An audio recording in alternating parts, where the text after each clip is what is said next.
Hi friends, welcome to my channel.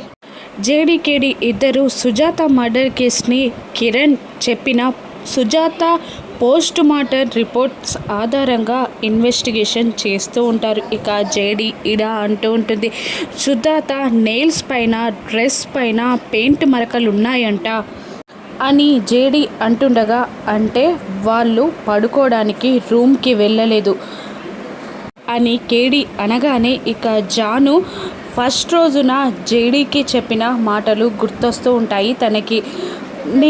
తను పడుకున్నాం, నేను లేచేసరికి తను ఏమైందో నాకు తెలీదు మేడం అని జాను చెప్పిన మాటలు జేడీ గుర్తు తెచ్చుకుంటూ ఉంటుంది.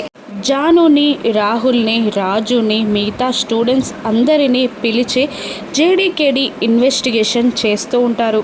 జేడీ ఇలా అంటూ ఉంటుంది జానుని, ఇంకా ఎన్నాళ్ళు లోకానికి నిజం తెలియకుండా దాస్తావు జాను అని అంటూ ఉంటుంది.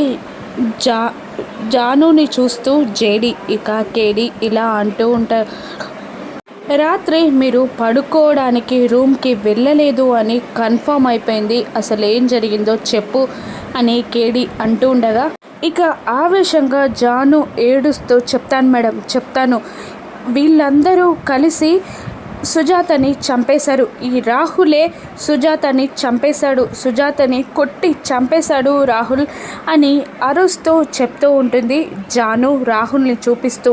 ఇక అసలు ఏం జరిగింది అని జేడీ అడుగుతూ ఉంటుంది. ఇక జాను నిజం మొత్తం చెప్పేస్తూ ఉంటుంది. రాహుల్కి శిక్ష వేయించగలుగుతుందా జేడీ? అసలు రాహుల్ వెనకాల ఉన్నది ఎవరు? వాణ్ణి జేడీ పట్టుకోగలుగుతుందా?